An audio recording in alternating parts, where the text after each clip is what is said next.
God gave me this specific prophetic message for you today. Jesus is taking a detour just to meet you. You know, there's something about you that has reached heaven's ears.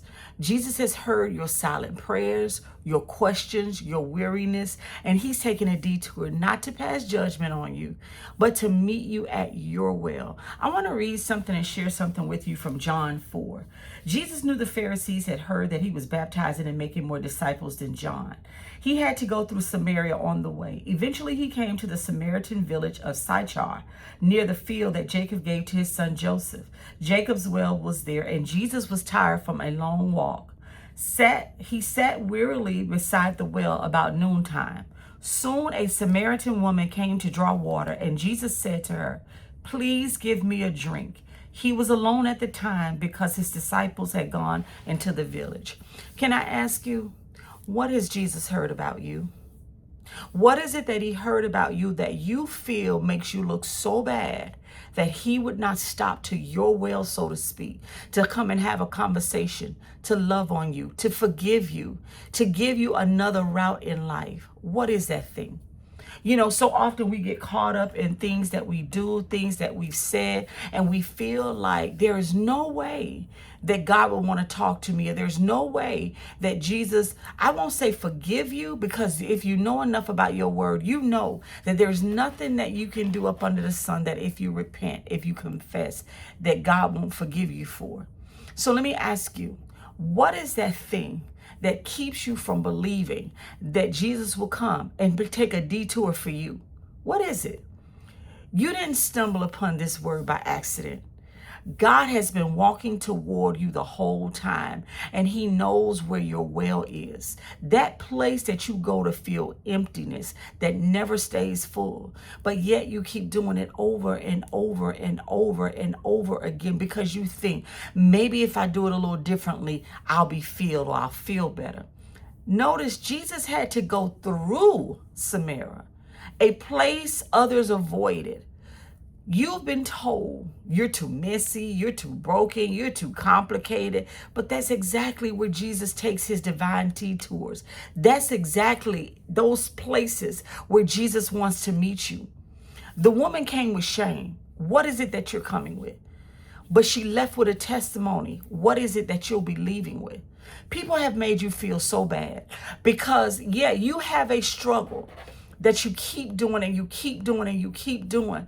But what they don't realize, and I think sometimes what we forget, there's a void. There's something internally in you that you keep trying to fill, so to speak, with a man, with money, with possessions, with all the things. Can I share a short testimony with you? Because of my childhood trauma, being sexually molested by my dad, then after my dad going to prison, my mom no longer liking me. And when I say she no longer liked me, I feel like she blamed me for her failed marriage, even though she was in an abusive marriage. I watched my daddy beat my mama. I watched my daddy shoot. Well, I heard my daddy shoot at my mama. All the crazy things. So yeah, this was a perfect scapegoat for her to get out of an abusive marriage, right? But we no longer got along. From the moment my dad went to prison, I never got along with my mom. She did everything, I feel like, to destroy me. So it created a void in me of having parents who loved me, who nurtured me, who cared for me. Yeah, she provided a roof over my head. Yes, she put clothes on my back. But having those things does not build the confidence in a child that a child needs when they're young and they're at their fledgling state and they're being nurtured, right? And so for me, it created a void that I tried to fill with everything. Like Jesus, like this woman, she was going to the well every day to fill with water. Because why? Your body needs water. Your body is so many percent water. I don't know what the stats are, but our bodies are so much percentage of water. We need water. Even if we don't need food, we need water, right? And so it created a void in me of validation, of confidence. My self-esteem was broken. And even now, Jesus is working to rebuild that in me, right? And so with that, every day I would go to a well, a man. I would go to a well, money. I would go to a well, people's approval, right? She had 5 husbands. Jesus told her to go and bring her husband. She said, I don't have one. Jesus said he knows it. What is it that Jesus knows about you? What is it? And it's not to judge you. He is now coming. He has sent me with this specific prophetic word for you today to let you know, what is that well you keep going back to, thinking that it's going to fill that broken place in your life? What is it? If you make enough money, do you think that's going to feel that hurt, the pain? Because now I make enough money, I can get a bigger house, I can get a better car, and I can make people see me. What is it? See, she kept going back to them, those different men, thinking it was going to fill a void. Jesus said, I have living water, water you don't know anything about, something that will satisfy you. What is it that Jesus wants to satisfy in your life? What is it? Because for me, it's not having validation, not having confirmation, not having the approval of my parents. I was broken by my own parents. And I don't say that for sympathy, because what I realized early, I would say about maybe a year or so ago, God brought to me, I had, I guess, unforgiveness in my heart towards my mother. And what he said to me was, your parents were just the vessels that I used to bring you into time. I didn't understand. Well, I understood it at first a little bit, but he had to break that down to me. I had a calling and a purpose on your life, something I was going to use you for. And I allowed those broken places in your life because it would create a testimony in you. It would create a scenario in you that I could use for my glory. Now, I did not cause it.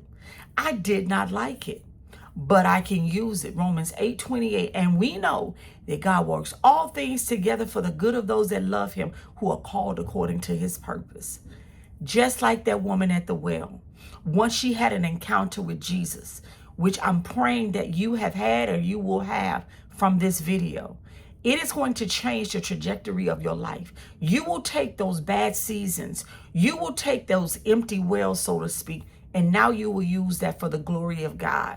Because what did she do?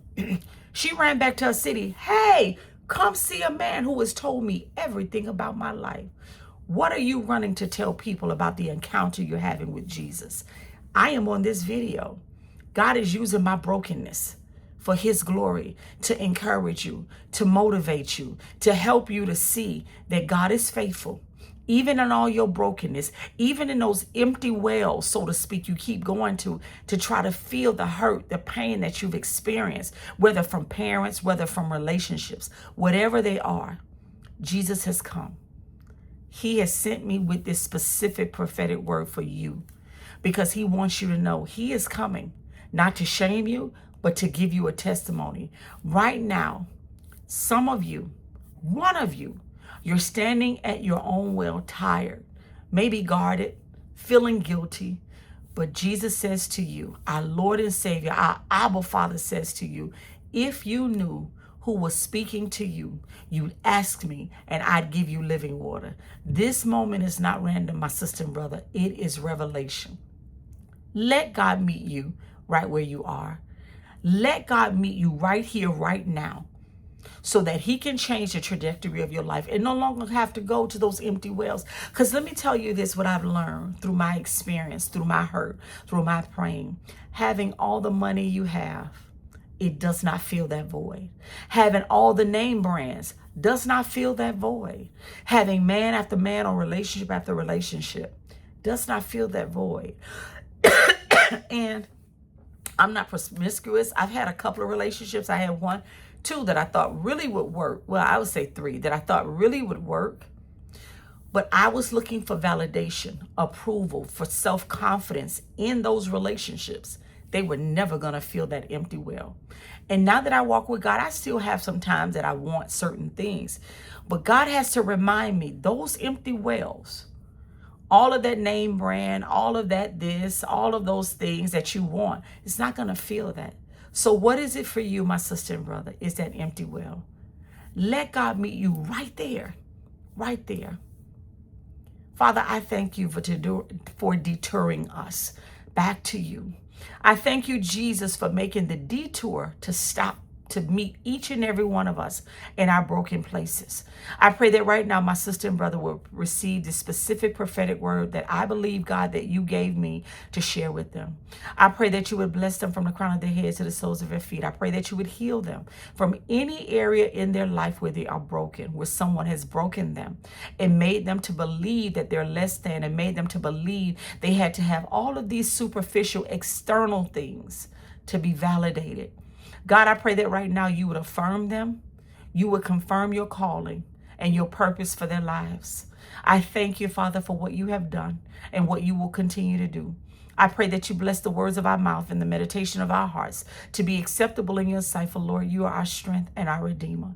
We come to you according to 1 John 1:9, that if we confess our sins, you're faithful and just to forgive us and cleanse us of all unrighteousness. And so right now, Father, we come together as a body of believers in the Lord Jesus Christ, and we're asking you to forgive us our sins where we've turned, oh God, seeking validation, approval, and affirmation from other things outside of you.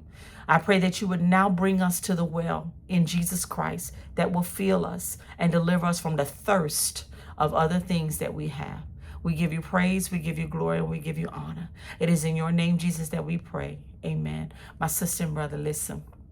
I don't know what your well is. Jesus didn't come to condemn you. God has not sent me to condemn you. God is not condemning you.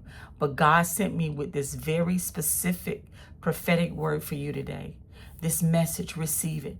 Jesus is taking a detour just to meet you at your well. You be blessed today, my sister and brother. If this blessed you, I want you to drop down in the comments, detour. Trust God to detour to you today. I love each and every one of you. Shalom.